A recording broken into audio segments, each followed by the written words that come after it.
एक बड़ी खबर, रूस के न्यूक्लियर ड्रिल की तस्वीरें सामने आ गई हैं। जो न्यूक्लियर ड्रिल रूस की तरफ से किया जा रहा है उसकी तस्वीरें सामने आई हैं। ये बड़ी खबर मिल रही है। किंजल मिसाइल के लॉन्च और टारगेट हिट की तस्वीरें सामने आई हैं। वो तस्वीरें जारी की गई हैं। तीनों सेनाओं के ऑफिसर के साथ पुतिन ने इस ड्रिल को देखा है। वो तस्वीरें भी साझा की गई हैं। पुतिन ने हाइपरसोनिक और सुपरसोनिक मिसाइलों की लॉन्चिंग को देखा है।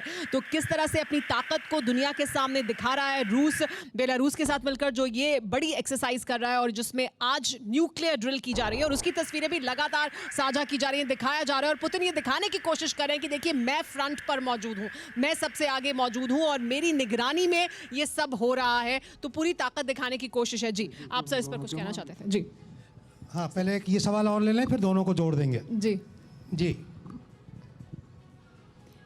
मेरा प्रश्न जनरल साहब कुछ अलग है। इंटरनेशनल पॉलिटिक्स नहीं, आम जनता को लेकर मैं आपको बताती हूँ।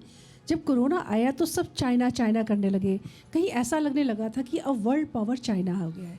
अब सामने आज तक अमेरिका और रशिया ही सुना है कि वर्ल्ड पावर है।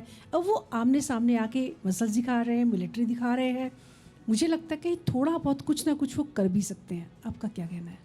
देखिए ऐसा है, दोनों विषयों के ऊपर कौन क्या कर सकता है दो चीज़ों पर निर्भर है, कैपेबिलिटी और इंटेंशन। अब पहले ही स्पष्ट किया जा चुका है कि पुतिन साहब जो मांग रहे हैं उनकी मांग रशिया के दृष्टिकोण से बिल्कुल वाजिब है। अमेरिका जो मांग रहा है वो कितना वाजिब है ये विवादास्पद है। अमेरिका के अंदर भी अमेरिका के टीवी चैनल्स अगर आप देखें, कार्लसन टकर को देखें, 3-4 चैनल मैं देखता हूँ, बिल्कुल अमेरिका के पब्लिक के अंदर वॉर की एपेटाइट नहीं है। तीसरी बात मैं ये बता दूं कि पुतिन साहब मेरे दृष्टिकोण से ऑलरेडी एक जीत पा चुके हैं। आम जनता की जो आपने बात करी, ऐसा नहीं है सर कि यूक्रेन पक्ष में है और रशिया को नहीं मानता। यूक्रेन, पूर्वी यूक्रेन, खास तौर से डॉनबास का इलाका रशिया के पक्ष में है। वेस्टर्न, पश्चिमी यूक्रेन यूरोप के पक्ष में है। लास्ट पॉइंट, बाइडेन साहब क्या चाहते हैं कि यूरोप अपने डिफेंस के खर्चे का कुछ हिस्सा ज़्यादा अपने आप उठाए। नेतृत्व नेटो का मेरे पास, अमेरिका के पास रहे, लेकिन खर्चा ये उठाएं। और अब नेटो का अस्तित्व धूमिल हो गया है 1991 के बाद। ठीक है, जब से सोवियत यूनियन टूटा, the purpose and existence of NATO has diluted और इसको वापस जागृत हो जाएगा बनाने के लिए, वापस उसे जागरूक करने के लिए एक कोशिश है ये। हमारे साथ जो हमारी रिसर्च टीम मौजूद है उनके पास भी अगर कोई खास खबर हो तो वो हमें बता सकते हैं। मैं फौरन उनके पास भी आऊंगी। कुछ खबर है आपके पास विकास? जी बताइए। हेलो जी, ये कह रहा था कि अभी जो लेटेस्ट डेवलपमेंट में आ रही है, 3-4 डेवलपमेंट्स हैं कि लिथुआनिया में जो अमेरिका के डिफेंस मिनिस्टर हैं उन्होंने ऑप्शंस अवेलेबल हैं, नेगोशिएशन टेबल पे आए और चीज़ों को पीसफुली रिजॉल्व करने की पुतिन कोशिश करे।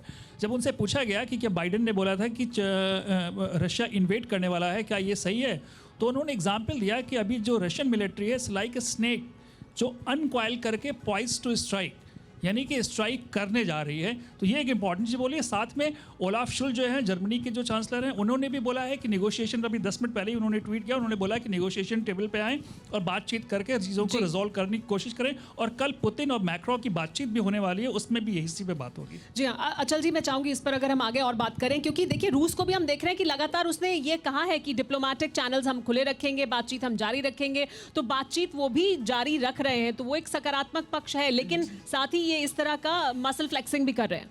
देखिए, ये दो चीज़ें साथ साथ चल रही हैं। एक तरफ तो साइबर रेटलिंग हो रही है और दूसरी तरफ जो है फ्लरी ऑफ डिप्लोमेटिक एक्टिविटीज़ हो रही है। दूसरी ज़्यादा इंपॉर्टेंट है क्योंकि कोई सोल्यूशन अगर निकलेगा तो उसी में से निकल के आएगा। और अभी अगर मैं गलती पे नहीं हूँ तो 24 तारीख को रशिया और अमेरिका के फॉरेन मिनिस्टर्स मिलने वाले हैं। इसका मतलब ये कल लड़ाई नहीं होने वाली, 2-3-4 दिन और रुकना पड़ेगा। तो देखते हैं उसमें से क्या निकल के आएगा।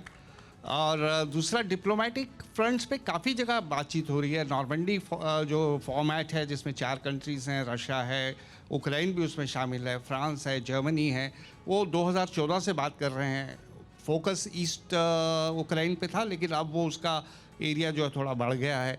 तो अल्टीमेटली दोनों साइड यही चाहेंगे कि कोई भी सोल्यूशन निकले डिप्लोमेटिक और बातचीत से निकले। जी। बट सवाल ये है कि कौन सा ऐसा विन विन सिचुएशन वाला फॉर्मूला है, उस फॉर्मूले पे अभी तक कोई ठीक से हाथ नहीं रख पाया। और यहाँ से जो यहाँ तक का बिल्डअप हो गया है, यहाँ से क्या एक्सेप्टेबल होगा वापस जाने के लिए, यानी सिचुएशन को नॉर्मलाइज करने के लिए क्या एक्सेप्टेबल होगा पुतिन को भी, अमेरिका को भी, यूक्रेन को भी? देखिए, वो थोड़ा सा अगर ये इंडिकेशन दे दी जाए कि फिलहाल नेटो की जो एस्पिरेशंस हैं वो यूक्रेन को मिलाने के लिए उसे बैक बर्नर पे रखा जा रहा है, और रशिया जो है ईस्ट यूक्रेन में थोड़ा बहुत जो इंटरवेंशन है उसकी उसे कम कर दे, थोड़ा बहुत विड्रॉल कर ले, तो ऐसे सिंबॉलिक जेस्चर्स अगर दोनों तरफ से आएंगे तो मुझे लगता है कि एक मीटिंग ग्राउंड बन लेकिन जाएगा। उसकी संभावना कितनी दिखाई दे रही है? संक्षेप में सर, दिखाई दे रही है उसकी संभावना कि ऐसे जेस्चर्स आएंगे? अभी तो नहीं लग रहा है ऐसा।